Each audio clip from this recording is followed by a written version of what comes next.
കഴിക്കുന്ന ആഹാരത്തിൽ വരെ വർഗീയത കലർത്തുന്ന ഒരു പരനാറി ചെറ്റ നിലവിൽ ഇവിടെ വന്നിട്ടുണ്ട്. പുള്ളിക്കാരൻ ഷവർമ്മ കഴിക്കുന്നത് മൊത്തം വർമ്മമാരാണ് എന്നൊക്കെയാ പറയുന്നത്.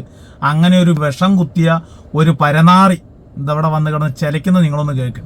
ആഹാരം തൃപ്തി തോന്നണമെന്നുണ്ടെങ്കിൽ അറേബ്യൻ ഫുഡ് കഴിക്കണം. ഇന്ന് രാത്രി ഭക്ഷണത്തിന്റെ കാലമാണ്. നഗരങ്ങളിൽ മാത്രമല്ല, ഗ്രാമങ്ങളിൽ പോലും പാതിരാത്രി ഭക്ഷണം കഴിക്കുന്നവരാണ് ഉള്ളത്. അതൊക്കെ ഏത് ഭക്ഷണമാണ്?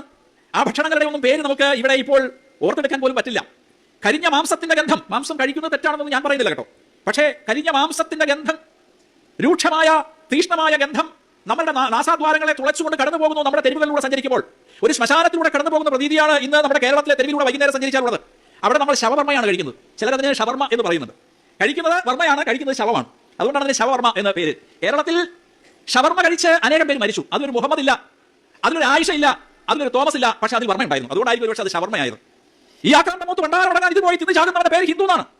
ഈ ഷവർമ്മ, അൽഫാം, കുഴിമന്തി എന്ന് പറഞ്ഞ സാധനങ്ങൾ കഴിക്കുന്നത് ഈ പറയുന്ന വർമ്മമാരോ അല്ലെങ്കിൽ ഹിന്ദുക്കളോ ഇവരോ ജാതി മതം ഭേദമന്യേ നോക്കിയിട്ടല്ല. ഒരു ഭക്ഷണം കഴിക്കുന്നത് അതിന്റെ രുചി ഇതെല്ലാം നോക്കിയിട്ടാണ് ഭക്ഷണം കഴിക്കുന്നത്.